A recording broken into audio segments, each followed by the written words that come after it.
అందరికీ ముందుగా happy women's day. So కొంతమంది మెసేజ్ చేస్తూ ఉన్నారనమాట. సో మా హస్బెండ్ నాకు ఇది గిఫ్ట్ ఇచ్చిండు, మా హస్బెండ్ ఇది గిఫ్ట్ ఇచ్చిండు. సో మామూలుగా అడుగుతూ ఉంటారు కదా ఫ్రెండ్స్ కూడా. సో నన్ను అట్లనే అడిగారు అనమాట. సో వాళ్ళకి నేను ఏం ఆన్సర్ చేయలేదు. సో నేను తన నుంచి ఎక్స్పెక్ట్ చేసిన గిఫ్ట్స్ నేను పొందిన ఏంటి అని అంటే, సో ఫస్ట్ ఆఫ్ ఆల్ నాకు ఫ్రీడమ్ కావాలనుకున్నా.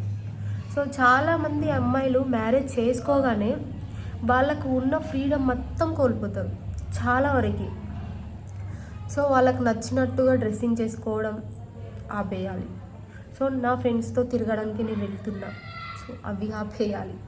సో చిన్న చిన్న సంతోషాలు కూడా, నాకు నచ్చింది ఇది అది, తిండి కూడా ఇంట్లో నీకు నచ్చింది వండుకోవడం కాదు, ఇంట్లో అందరికి నచ్చింది వండు. సో అలా చాలా రిస్ట్రిక్షన్స్ ఉంటాయి. చాలామందికి మ్యారేజ్ అయిన ప్రతి ఒక్క అమ్మాయికి తెలుసు ఫ్యామిలీలో రిస్ట్రిక్షన్స్ ఎలా ఉంటాయి అనేది. బట్ నాకు అలాంటి రిస్ట్రిక్షన్స్ లేని లైఫ్ని ఇచ్చిండు నా హస్బెండ్. సో నేను చాలా హ్యాపీ. ఒక పని మనిషిగా నన్ను చూడట్లేదు ఇంట్లో, వాళ్ళ ఇంటి మనిషిగా నన్ను చూస్తున్నాడు.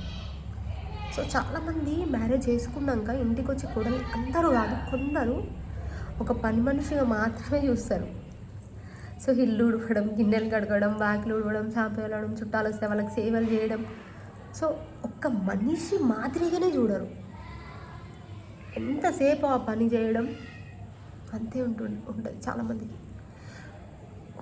కానీ నా లైఫ్లో అవన్నీ ఏం లేవు. నేను చాలా హ్యాపీగా ఉన్నా. సో నన్ను అర్థం చేసుకునే అత్తమ్మ, మామయ్య, మా హస్బెండ్. సో నాకంటూ ఏం రిస్ట్రిక్షన్స్ లేవు.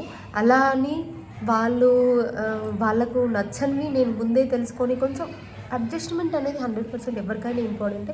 బట్ ఇప్పటి వరకు నాకు ఇలా ఉండు అలా ఉండని రిస్ట్రిక్షన్స్ అయితే అసలు ఒక్క రిస్ట్రిక్షన్ కూడా నాకు లేదు. ఈ మంత్ 28 వేస్తే 1 year అవుతుంది నాకు మ్యారేజ్ అయ్యి. బట్ ఇప్పటి వరకు కూడా ఎలాంటి రిస్ట్రిక్షన్స్ అనేటివి అసలు లేవు. సో ఫ్రీడమ్ ఉంది, నాకు చాలా ఫ్రీడమ్ ఉంది. వాళ్ళ ఫ్యామిలీలో ఎగ్జాంపుల్, ఒక ఫ్యామిలీలో ఏమైనా నిర్ణయాలు తీసుకుంటూ ఉంటారు. ఎగ్జాంపుల్ ఒక పని మొదలు పెట్టాలనుకున్నా, లేకపోతే ఏదైనా చేయాలనుకున్నా కానీ, సో కోడలు నిర్ణయం ఎవరు పట్టించుకోరు చాలా వరకు. సో అందరినీ అనట్లేదు, కొన్ని ఫ్యామిలీలలో. సో అలా నిర్ణయాలు దాని ఏముందిరా మనం ఏం చెప్తే అదేలే, సో అలా అంటూ ఉంటారు చాలామంది.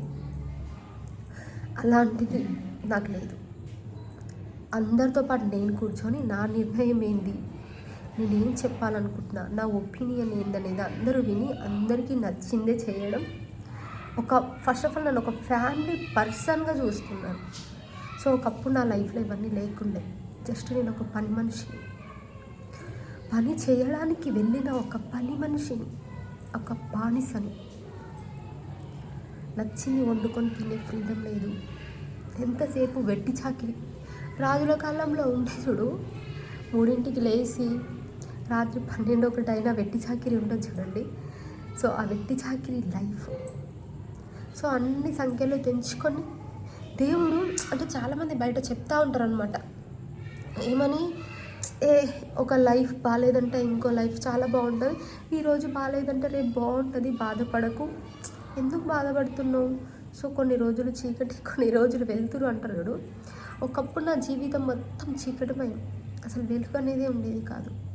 కానీ ఇప్పుడు నా లైఫ్లోకి వెలుగు వచ్చింది వెంకటేష్ రూపంలో, తన ఫ్యామిలీ రూపంలో. సో నేను చాలా హ్యాపీ. ఈ ఉమెన్స్ డే రోజు మీతో షేర్ చేసుకోవాలని నాకు అనిపించింది, అందుకే వీడియో చేస్తున్నా. నా హస్బెండ్ నాకు ఇచ్చిన గిఫ్ట్స్ ఇవే అనమాట. సో ఫ్రీడమ్, రిస్ట్రిక్షన్స్ లేని లైఫ్, అమ్మలా చూసుకునే అత్తమ్మని, తండ్రి ప్రేమ పొందలేని నాకు తండ్రి ప్రేమ పొందేలా ఒక మామనిచ్చిండు మా వెంకటేష్. నిజంగా ఇంకా ఇంతకంటే పెద్ద గిఫ్ట్స్ తన నుంచి నేను ఏమి కూడా ఎక్స్పెక్ట్ చేయట్లేదు. ఇంకా ఏంటి అని అంటే, సో ఎప్పుడైనా సరే ఎవరైనా సిక్ అవ్వకుండా ఎవ్వరు ఉండరు. అమ్మాయి లైఫ్లో ఫీవర్ వస్తూ ఉంటుంది, సో అబ్బాయికి ఫీవర్ వస్తూ ఉంటుంది. సో ఆ టైంలో ఫీవర్ వచ్చినా ఏమొచ్చినా చచ్చిపోయడానికి ముందైనా సరే ఇంట్లో పనులు అన్నిటికన్నీ చేయాలి, ఆడిదే చేయాలి. సో అలా ఉంటాయి, నేను విన్నా అనుభవించిన కూడా. సో నా లైఫ్లో ఇప్పుడు అలాంటివి ఏం లేవు. సో నేను హ్యాపీగా. సో నాకు ఏమన్నా జ్వరం వచ్చినా కానీ వెంకటేష్ నాకు వంట పనిలో హెల్ప్ చేయడం, సో నేను తినలేని పరిస్థితిలో ఉన్నప్పుడు తినిపించడం. సో నాకు కొంచెం హెల్త్ సఫర్ అయిపోయినా కానీ చాలా కేరింగ్. సో ఇదే నాకు పెద్ద గిఫ్ట్స్ నా జీవితంలో. నేను కోరుకున్న పెద్ద గిఫ్ట్స్ అన్నీ వెంకటేష్ రూపంలో వచ్చినాయి. నిజంగా లవ్ యూ వెంకటేష్. నిజంగా నిజంగా నిజంగా చాలా హ్యాపీ. నువ్వు ఎప్పుడు నన్ను ఇలాగే మంచిగా చూసుకోవాలి. సో నేను కూడా నీకు నచ్చినట్టుగా ఉండాలి. సో ఇదే ఉమెన్స్ డే రోజు నేను షేర్ చేసుకోవాలనుకున్నా చిన్న చిన్న స్వీట్ మెమొరీస్. సో చాలామంది బాయ్స్ కూడా ఉమెన్స్ డే రోజు ఒక్కరోజే స్టేటస్ పెట్టేసి మిగతా రోజులలో అంటే ఉమెన్స్ డే ఒక్కరోజు స్టేటస్ పెడతారు కానీ స్టేటస్లో ఉన్నంత వాల్యూ ఇవ్వరు. సో స్టేటస్లో పెట్టినా పెట్టకపోయినా నో ప్రాబ్లం, కానీ కొంచెం వాల్యూ ఇవ్వండి. అమ్మాయిని అర్థం చేసుకోండి, అంతే చాలు. ఎందుకంటే వాళ్ళ పేరెంట్స్ని అందరిని వదిలేసి మీ లైఫ్లోకి వచ్చిందంటే మీరు ఎంత బాగా చూసుకోవాలి కదా. సో కొంతమందికి మనం ఎంత చెప్పినా వాళ్ళు మారలేండి, కానీ చెప్తున్నాం just. So thank you so much ఇప్పటివరకు సపోర్ట్ చేసినందుకు.